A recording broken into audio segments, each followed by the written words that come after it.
Instantly opening diagonals for the queen and bishop, claims central space, and challenges black's development options. Instantly establishing asymmetric pawn structures, this Sicilian defense immediately promises a sharp, dynamic battle with rich counterattacking chances for black. Developing the knight establishes central influence, preparing for pawn advances and potentially pinning down black's options on the queenside. Solidifying the center and preparing a queenside fianchetto, this move often leads to intricate strategic battles. Unlocking the center immediately, white confronts black's pawn structure head-on, demanding an answer that will shape the unfolding battle. Exchanging pawns here opens the d-file, immediately inviting a tactical battle and intensifying the central struggle. Reclaiming the pawn centralizes your knight, opening lines for development and setting up a powerful attacking platform. Developing the knight here squarely targets white's central pawn and prepares for castling, actively contesting the initiative. Instantly seizing central space, this knight's deployment creates both attacking potential and a solid defensive anchor. Securing the b5 square preemptively, black crafts a subtle strategic scaffold, preparing for potential pawn advances and maintaining piece mobility. Aggressively seizing central territory, white immediately stakes a claim for kingside initiative.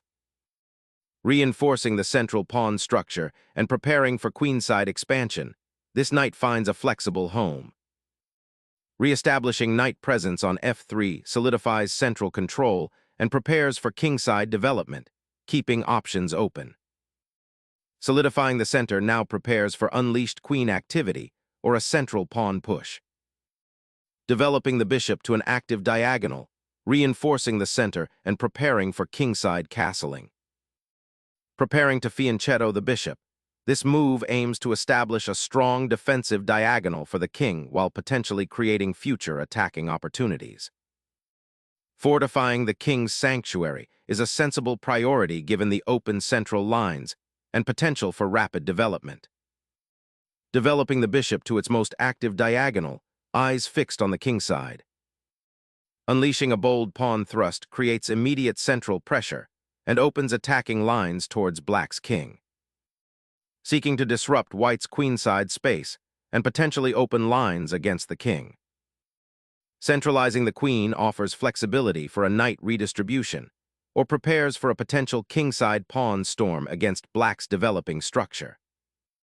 A prudent decision, securing the king amidst the advancing pawns and consolidating pieces for potential counterplay.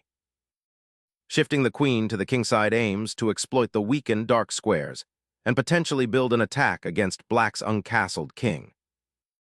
Unleashing the knight to c5 immediately challenges white's central knight and prepares a queenside expansion, aiming to disrupt white's intended kingside attack. Challenging black's kingside initiative, this bishop aims to disrupt their harmony and potentially open lines for an attack. Unleashing a dynamic pawn thrust, black ignites a queenside offensive, aiming to disrupt white's central control. Shifting the knight back allows for a more robust pawn structure on the kingside and prepares for future queenside expansion. Black gracefully repositions the bishop, eyeing the queenside expansion and reinforcing the d5 square's crucial control. Shifting the knight to g3 is a subtle repositioning, aiming to support a potential kingside advance and better control the dark squares around white's king. Establishing control of the open c-file now becomes a priority, pressuring white's position and preparing for potential breakthroughs. Shifting the monarch to safety, a prudent retreat from potential central skirmishes and opening lines. Unleashing a flank pawn thrust, black seeks to disrupt white's queenside and potentially open lines towards the enemy king. Sharpening the central fight, this move aims to seize the d-file and challenge black's pawn chain. Boldly sacrificing material to disrupt white's pawn structure and open lines is a dramatic attempt to seize the initiative. Opening the c-file creates immediate attacking chances against black's queen and knight, forcing a reaction. Black aims to reposition the queen, potentially preparing for d5 or supporting pawn advances on the queenside while keeping the king safe.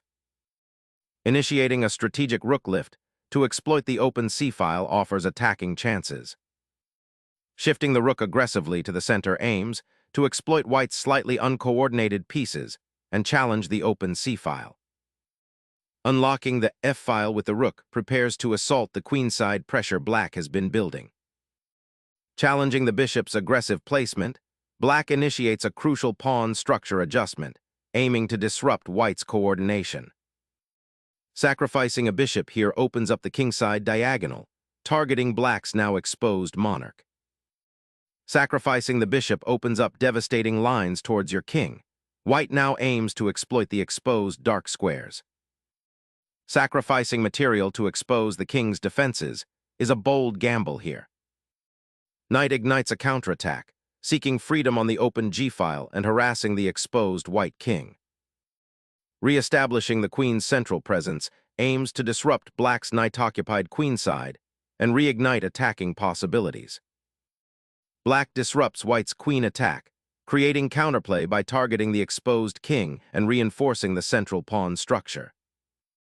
Opening the f-file rips open the kingside for an assault. The knight now boasts splendid attacking potential, aiming to exploit the weakened dark squares around white's king.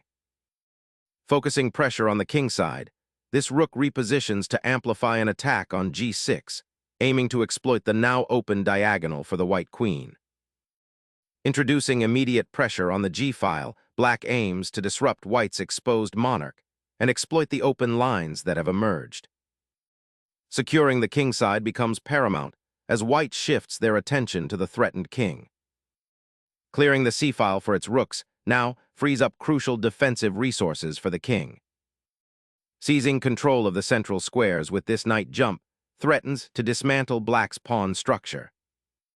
Consolidating the defense around the king, preparing for potential pawn pushes. Unleashing the knight towards the enemy monarch creates immediate pressure and disrupts black's nascent attack. Attempting to untangle the kingside pressure, but the knight outpost at e7 remains a significant positional thorn. Exchanging queens simplifies matters, potentially leading to a pawn-rich endgame where white's knight has better prospects. Re-establishing material equality, black simplifies into an endgame where the passed pawn on d3 is now a crucial target. Re-establishing central control after the exchange, aiming to pressure the d-pawn and create an opening for the rooks. Reactivating the bishop along the long diagonal offers potential counterplay and aims to contest the now open c-file. Unlocking the kingside may finally break black's defensive shell. Targeting the open c-file now, black hopes to disrupt white's coordination and create counterplay.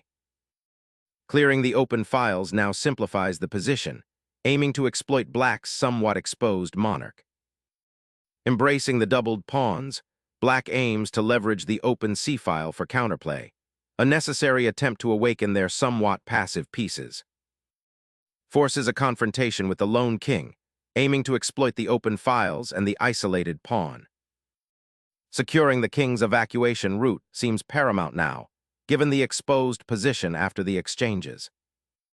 Forking king and rook, white seizes material advantage, initiating a decisive endgame transition. The king's escape route is now severely restricted, leaving it exposed to potential checks. Pushing the g-pawn attempts to pry open the kingside further, potentially creating escape routes or weaknesses. Black finally removes a persistent attacker, but relinquishes crucial central pawn control, opening avenues for white's remaining pieces to dominate. Unleashing a knight fork, white forces a king shuffle and gains a tempo to dominate the center. The king's position feels increasingly precarious, so bringing it to a more secure square is a sensible idea. Pushing the knight back into the enemy's camp forces another exchange, simplifying towards a potentially winning rook endgame for white. A calculated repetition to avoid immediate king exposure in this unbalanced material situation.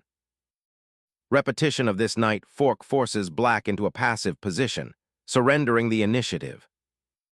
The perpetual check stalemate looms, with both kings finding a temporary, if precarious, respite. The rook's redeployment opens a diagonal for the bishop and prepares to contest the d-file. Reclaiming the knight, Black aims to disrupt white's central pawn structure and simplify into a more manageable endgame. Securing the king behind the pawn chain offers vital refuge. Relocating the king to the side offers a slight escape from the active rook, and pawn storm brewing on the center files. Reclaiming the knight's outpost on the 6th rank strengthens white's central presence and pressure. Reclaiming the central pawn opens dynamic possibilities for your knights. This rook retreat aims to reposition for a kingside attack, eyeing potential pawn breakthroughs.